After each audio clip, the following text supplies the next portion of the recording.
Hello guys, welcome to fly high tutorials. Fly high tutorials में आपका फिर से हार्दिक स्वागत है। आज का जो हमारा टॉपिक है वो है यूआर्ट एंड यूजार्ट। इसके बारे में हम कुछ बात करेंगे।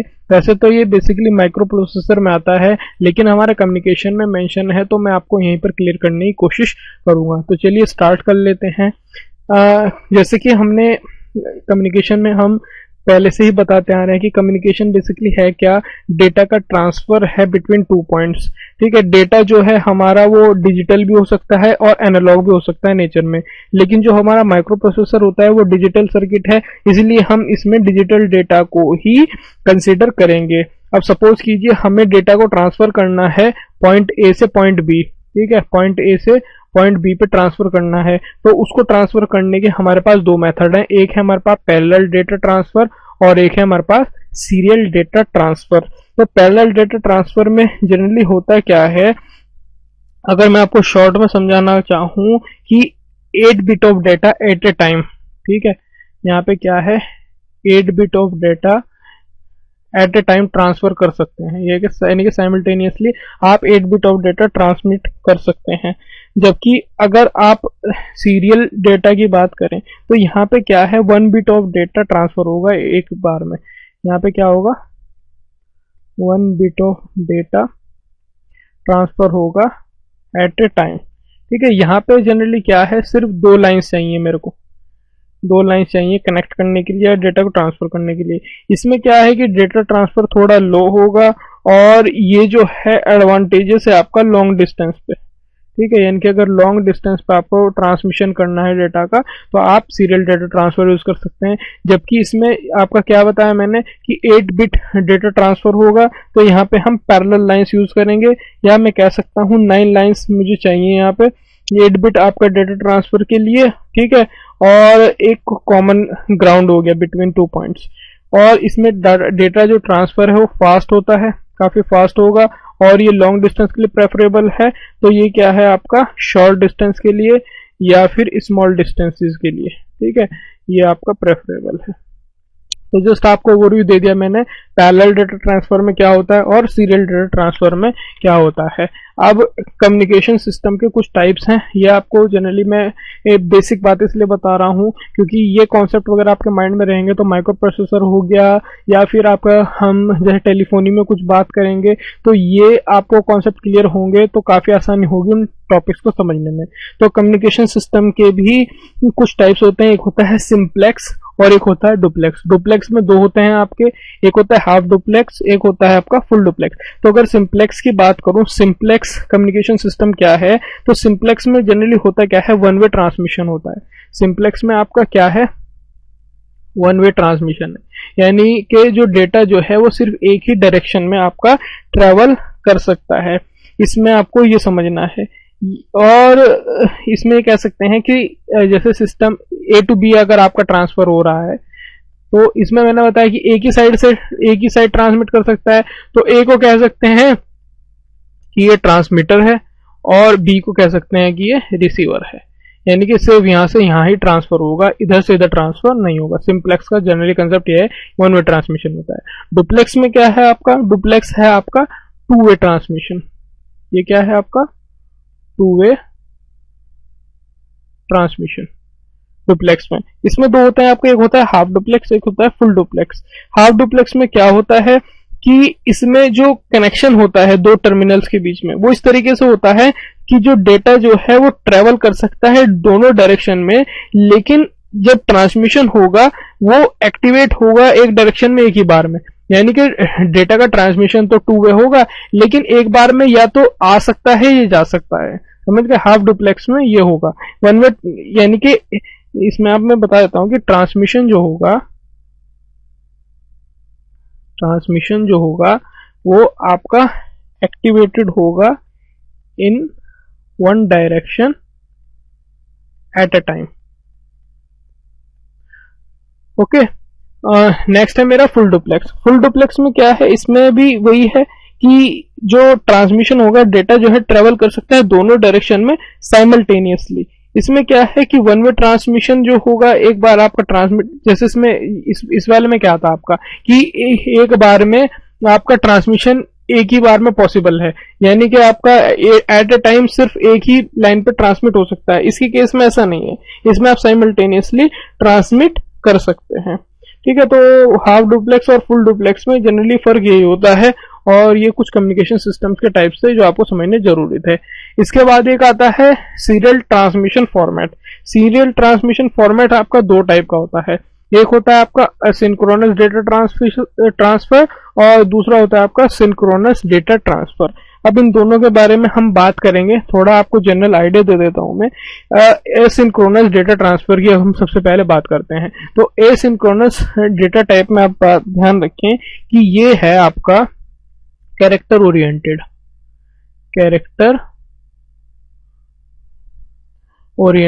डेटा ट्रांसफर होता है। इसमें कैरेक्टर ओरिएंटेड डेटा ट्रांसफर के बारे में आपको बता देता हूं मैं कि इसमें क्या होगा।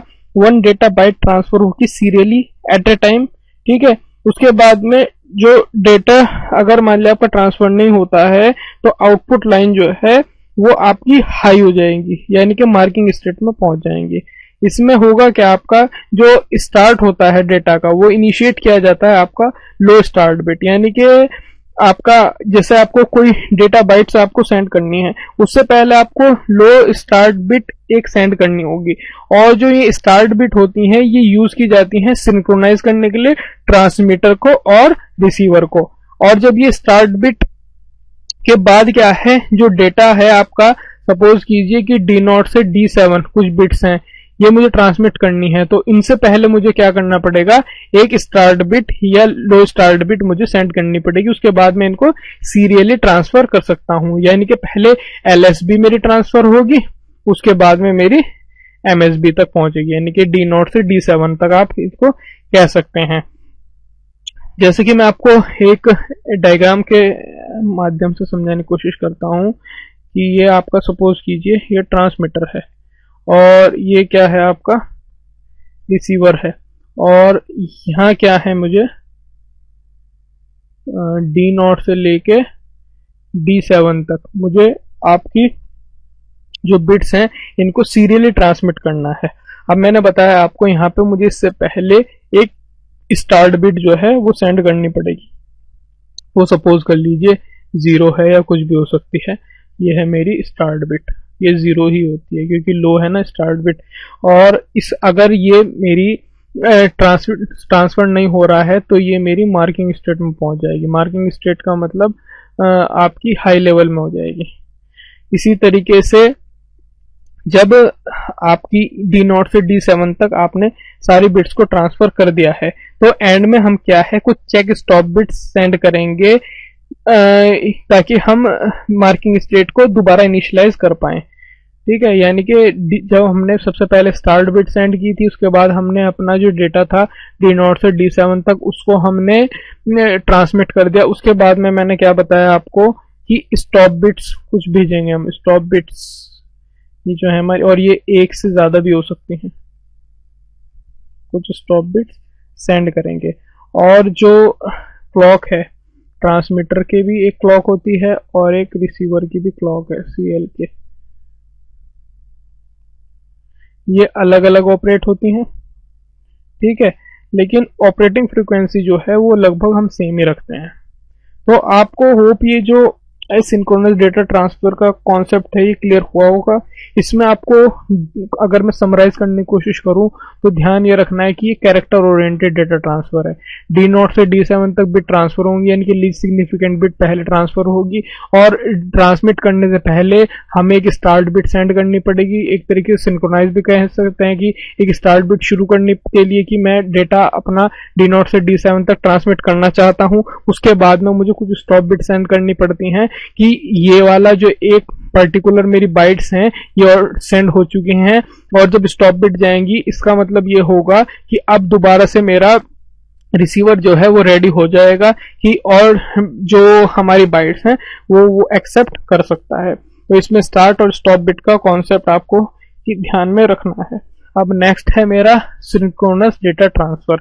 सिंक्रोनस डेटा ट्रांसफर वो क्या था आपका, जैसे कि आपने लास्ट टाइम पढ़ा सिंक्रोनस डेटा ट्रांसफर ये कैरेक्टर ओरिएंटेड था, जबकि जो आपका सिंक्रोनस डेटा ट्रांसफर है ये आपका ब्लॉक और पैकेट डेटा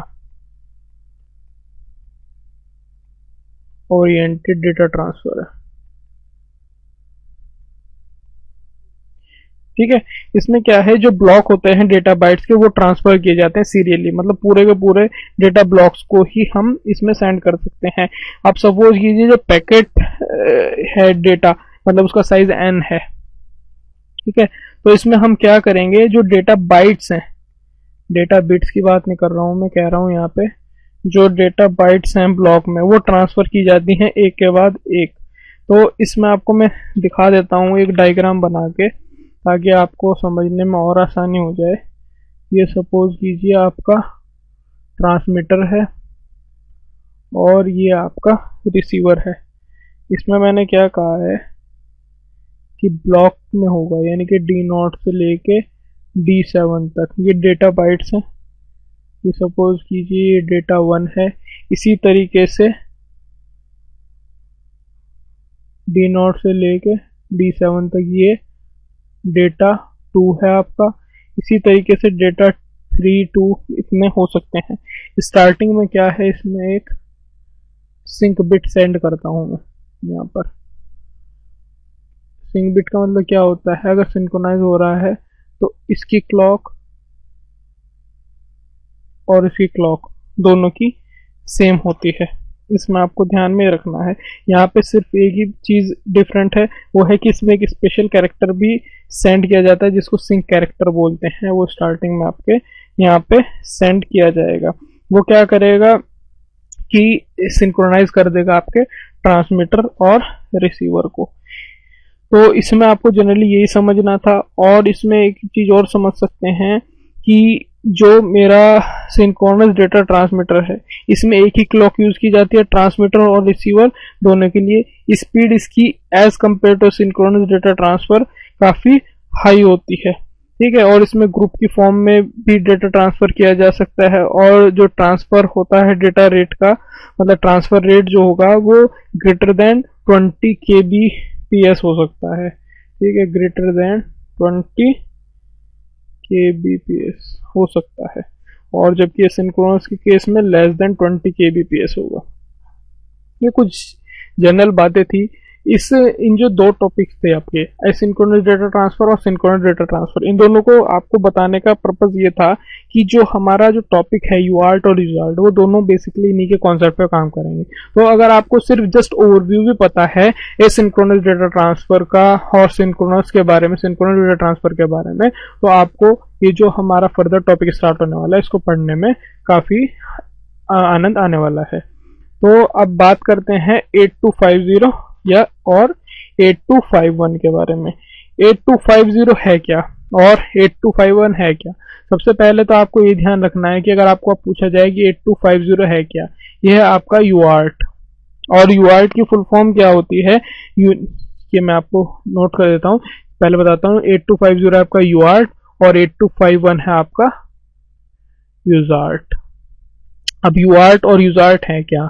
यूआर्ट पे आपको फुल फॉर्म बता देता हूं मैं क्या होती है। ये होती है आपकी यूनिवर्सल असिंक्रोनस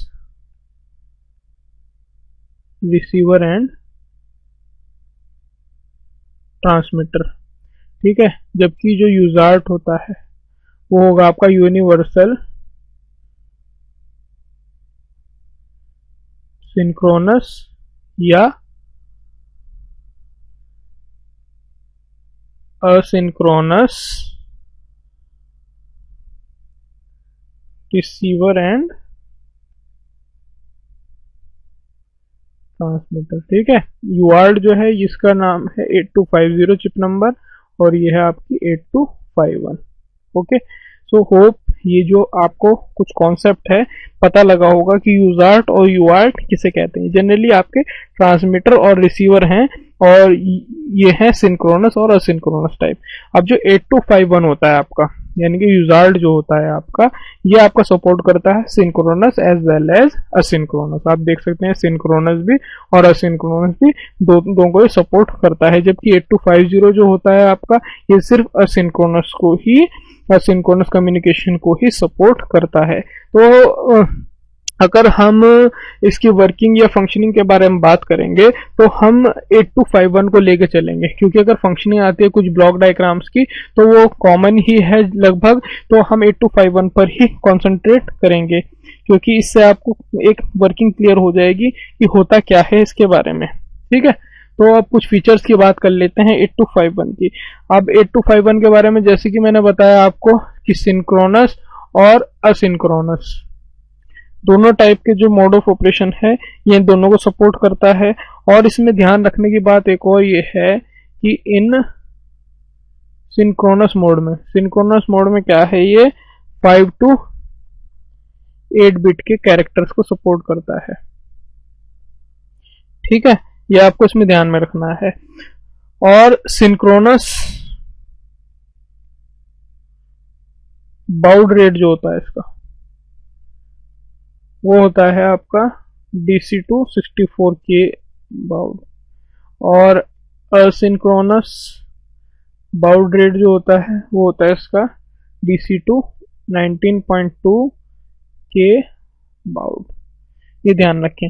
इसमें एक चीज और ध्यान में रखनी है, ये जो है हमारा 8251 या यूजार्ड जो है, ये हमारा एरर डिटेक्शन लॉजिक भी प्रोवाइड कराता है, जो डिटेक्ट कर सकता है आपकी पैरिटी को, फ्रेमिंग एरर्स को, जो हमने लास्ट लेक्चर में डिस्कस की थी ना, एरर टेक्निक्स। तो एक तरीके से आप ये कह सकते हैं कि एरर डिटेक्शन लॉजिक भी आपके प्रोवाइड कराता है।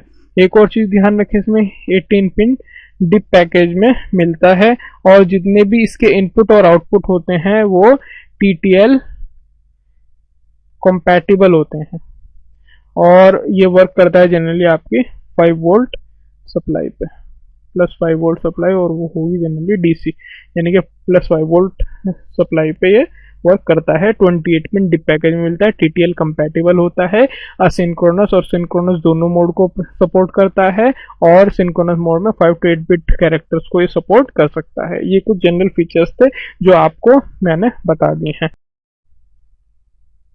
नेक्स्ट है 8251 फंक्शनल ब्लॉक डायग्राम, यानी कि जो मेरा यूजार्ट है उसका फंक्शनल ब्लॉक डायग्राम देख लेते हैं, यानी कि जो ब्लॉक्स हैं, डिफरेंट ब्लॉक्स जो हैं, उनका क्या कुछ फंक्शंस है।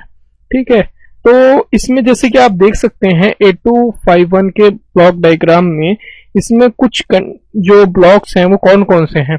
फर्स्ट जो है वो है आपका डेटा बस बफर, सेकंड जो है वो आपका है ट्रांसमिट बफर या ट्रांसमीटर सेक्शन, और इसमें एक है रीड राइट कंट्रोल लॉजिक है, एक है इसमें मॉडम कंट्रोल, और है इसमें एक रिसीवर सेक्शन जिसमें रिसीवर बफर है और रिसीवर कंट्रोल है।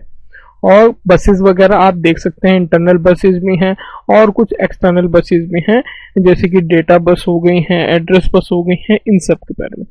तो सबसे पहले थोड़ा सा आपको जो ये सिग्नल्स हैं, यानी कि D0 से D7 D6, इनके बारे में आपको थोड़ा सा जनरल आइडिया दे देता हूं मैं, ताकि आपको ये जो टॉपिक है इसको समझने में काफी आसानी होगी। अब जो D0 से D7 है ये आपकी डेटा बस है, और डेटा बस क्या होती है, 8 बिट की बाई डायरेक्शनल डेटा लाइंस होती हैं जो कनेक्ट होती हैं आपकी सिस्टम डेटा बस से। ये बाई डायरेक्शनल है। बाई डायरेक्शनल का मतलब क्या, आप देख सकते हैं एरो बना हुआ है, यानी कि डेटा इधर भी ट्रांसफर किया जा सकता है और इस साइड भी ट्रांसफर किया जा सकता है, दोनों डायरेक्शन में ट्रांसफर किया जा सकता है। उसके बाद एक मेरा सिग्नल है, ये देख सकते हैं आप CS के ऊपर बार लगा हुआ है, ये क्या है, चिप सिलेक्ट है। चिप सिलेक्ट का मतलब क्या है, इनपुट सिग्नल है जो हम, यानी कि अगर हमें 8251 को हमें सिलेक्ट करना है तो मुझे ये वाला सिग्नल चाहिए। ठीक है, यानी कि कह सकते हैं कि जब आपका चिप सिलेक्ट CS 0 होगा तो आपकी 8251 यानी कि यूजार्ड जो है वो सिलेक्टेड हो जाएगा, और अगर इसकी वैल्यू आपकी 1 होगी तो ये सिलेक्टेड नहीं होगा। उसके बाद कुछ सिग्नल है, जैसे क्लॉक है, ये क्लॉक इनपुट सिग्नल होता है। क्लॉक इनपुट यूज किया जाता है कम्युनिकेशन कराने के लिए CPU और 8251 के बीच में। इसी तरीके से एक सिग्नल है इसमें रीसेट क्या है, जनरली कनेक्ट होता है रीसेट आउट ऑफ 8085, यानी कि आपकी ये कनेक्ट होती है ना 8085 माइक्रो प्रोसेसर से। माइक्रो प्रोसेसर वाला जब हम अपना स्टार्ट करेंगे उसमें आपको समझ में आएगा, तब आपको पता लगेगा कि ये क्या बात हो रही है। यहाँ पे आप समझ लीजिए कि माइक्रो प्रोसेसर 8085 का जो आउटपुट रीसेट होता है उसके आउटपुट से ये वाला सिग्नल कनेक्ट होता है। यानी कि अगर मुझे रीसेट करना है तो रीसेट का मतलब क्या है, जनरली अगर मुझे 8251 को आइडल मोड में लाना है तो इस पिन का मैं यूज करता हूं, यानी कि इनपुट पिन है। ये जो इस साइड एरो लगा हुआ है इसका मतलब है इनपुट पिन है। उसके बाद एक है आपका राइट सिग्नल। ये राइट क्या है, ये भी एक इनपुट सिग्नल है, जो मतलब अगर 8251 में आपको कुछ इन्फॉर्मेशन लोड करनी है तो ये सिग्नल का मैं यूज करूंगा। यानी कि जब ये सिग्नल लो होगा तो ये एक्सेप्ट करेगा डेटा को 8251। उसके बाद आपका रीड है, आरडी, ये है रीड इनपुट है। ये इनपुट सिग्नल है जो यूज किया जाता है इंफॉर्मेशन के ट्रांसफर के लिए। कहां से कहां होगा, जबकि 8251 से माइक्रो प्रोसेसर में करेंगे। यानी कि रीड करना है ना, तो ये सिग्नल क्या होगा कि अगर आपको ये यूज किया जाए कब, कि ट्रांसफर करना है इंफॉर्मेशन को फ्रॉम 8251 टू माइक्रो प्रोसेसर, और ये भी लो सिग्नल होगा तभी ये वर्क करेगा। उसके बाद है आपका सी डी है कंट्रोल या data, C for control, D for data. ये भी एक इनपुट पिन है और इसमें दो सेक्शन को डिफरेंशिएट करने के लिए यूज होता है। दो सेक्शन कौन कौन से, एक कंट्रोल है, एक डेटा सेक्शन है। यानी कि अभी कह सकते हैं आप, अगर ये जो सी डी सिग्नल है अगर ये 1 है तो कंट्रोल सेक्शन इनेबल होगा, और अगर इसकी वैल्यू 0 है तो डेटा सेक्शन आपका इनेबल होगा। उसी के साथ साथ इसमें पिन है एक डीएसआर। डीएसआर का मतलब क्या है, डेटा सेट रेडी। ठीक है, ये जनरल पर्पज के लिए यूज होता है और ये जनरली आपका यूज किया जाता है मॉडेम की कंट्रोल कंडीशन के लिए। मतलब मॉडेम की जो टेस्ट करते हैं उसकी कंट्रोल कंडीशन यूज करने के लिए ये यूज किया जाता है। ठीक है, उसके बाद एक सिग्नल है आपका डीटीआर। मैं यहाँ पे आपको जस्ट बहुत ही स्मॉल ओवरव्यू दे रहा हूं ताकि इन पिन्स को जब मैं आप फर्दर बताऊंगा तो आपको पता रहना चाहिए कि इन पिन की बात हो रही है तो है क्या। बहुत ही शॉर्ट में मैं आपको इनके सबके बारे में बता रहा हूँ। एक सिग्नल है आपका डीटीआर, ये है आपका डेटा टर्मिनल रेडी। ये भी general purpose 1 bit inverting output port है। ये यूज किया जाता है to send modem control condition. Modem की कंट्रोल आप देख सकते हैं ना, मॉडेम कंट्रोल में लगा हुआ है। तो ये क्या किस लिए यूज किया जाता है, यूज किया जाता है to send modem control condition. Okay, उसके बाद है आपका आरटीएस। आरटीएस क्या है आपका, request to send. Request to send क्या है, ये भी जनरली आपका जनरल पर्पज के लिए यूज होता है। इन्वर्टिंग आउटपुट पोर्ट है, अगर आप बाहर की साइड देख रहे हैं तो ये इन्वर्टिंग आउटपुट पोर्ट है और ये भी आपका यूज किया जाता है मॉडेम की कंट्रोल कंडीशन के लिए। देख सकते हैं मॉडेम कंट्रोल में गए तो मॉडेम की कंट्रोल कंडीशन के लिए यूज किया जाएगा। उसके बाद है आपका सीटीएस। सीटीएस का मतलब है क्लियर टू सेंड। ये भी 1 बिट इन्वर्टिंग पोर्ट है। कंडीशन किया जाता है विद टीएक्सई बिट। टीएक्सई बिट मैं आपको फर्दर बताऊंगा। ओके, उसके बाद है आपका टीएक्सडी। यहाँ पे ट्रांसमिट बफर में देख सकते हैं आप टीएक्सडी। टीएक्सडी क्या है, ट्रांसमिट डेटा। ये आउटपुट पिन है। ठीक है, यूज किया जाता है अगर आपको सीरियल स्ट्रीम ऑफ डेटा, ठीक है, वो आपको ट्रांसमिट करनी है तो ये वाला सिग्नल आपका यूज किया जाता है। उसके बाद है आपका ट्रांसमिट कंट्रोल में टीएक्स आरडीवाई, यानी कि ट्रांसमीटर रेडी।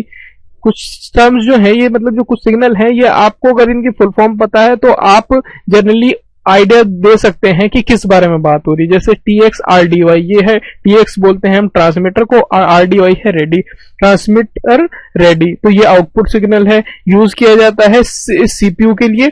सिग्नल मतलब सीपीयू को बताने के लिए कि ट्रांसमीटर रेडी है एक्सेप्ट करने के लिए डेटा को। ठीक है, इसी तरीके से टीएक्सी एक सिग्नल है इसमें, और ये है ट्रांसमीटर एम्प्टी सिग्नल। ठीक है, टीएक्सी जो सिग्नल है ये है ट्रांसमीटर एम्प्टी। और इसी तरीके से इसमें आप एक सिग्नल है आरएक्सडी, ये जो है ना टीएक्स एम्प्टी, ये इसको एक आप ये तो टीएक्स एम्प्टी भी लिख सकते हैं या इन शॉर्ट इसको टीएक्सई भी बोल सकते हैं। टीएक्सई यानी कि ट्रांसमीटर एम्प्टी सिग्नल। ये भी आउटपुट सिग्नल है, ये भी ट्रांसमीटर के बारे में बताएगा कि ये एम्प्टी हो चुका है और डेटा ट्रांसमिट कर सकता है। ठीक है, उसके बाद में सिग्नल में आपको बता रहा था आरएक्सडी, ये है रिसीव डेटा के लिए। ये एक इनपुट पिन है, ये मतलब बेसिकली इनपुट सीरियल जो स्ट्रीम आएगी आपकी डेटा की उसको रिसीव करने के लिए ये वाला सिग्नल है। ठीक है, उसके बाद में आरएक्स रेडी ये भी हो गया है, और उसके बाद है आरएक्ससी, ये है रिसीवर्स क्लॉक। ये इनपुट पिन है, यूज की जाती है रिसीवर को क्लॉक करने के लिए, मतलब क्लॉक्स वगैरह प्रोवाइड कराती है।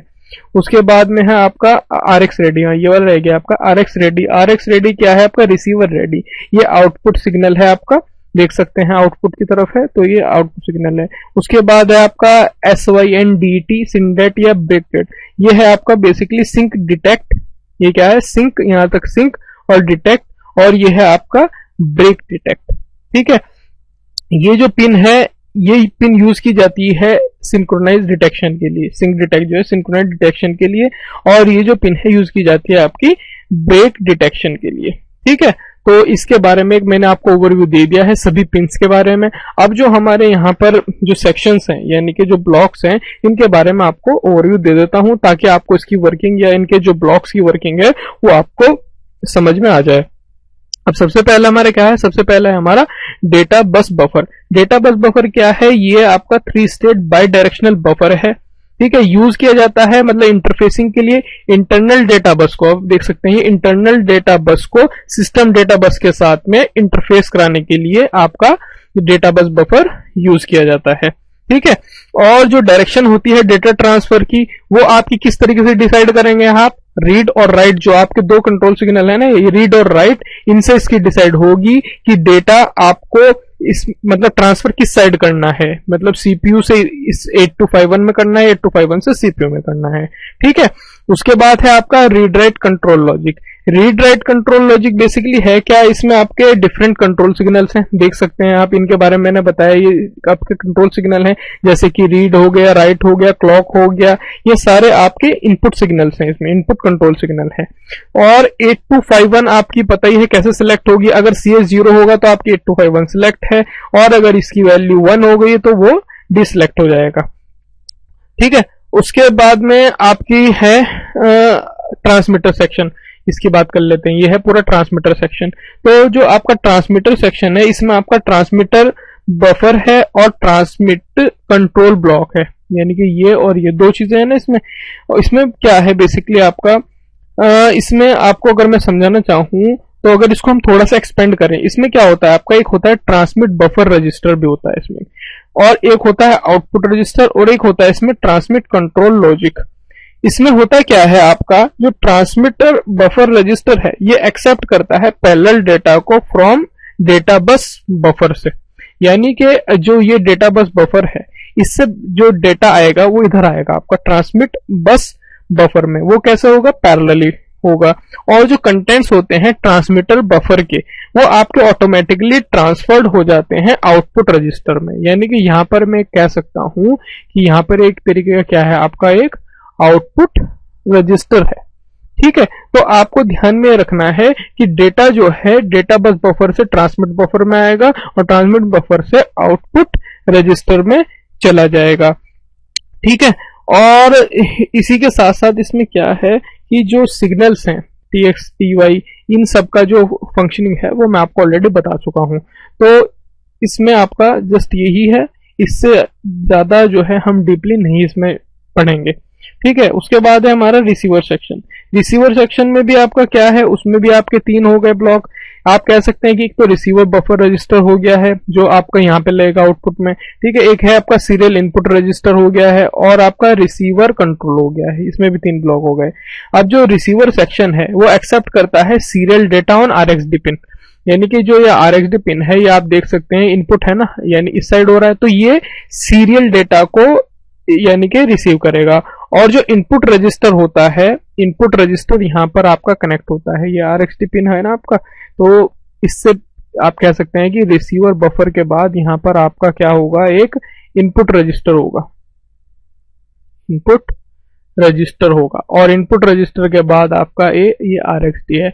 आपको बताया कि RxD पिन पर क्या होगा, सीरियल डेटा आपका आएगा।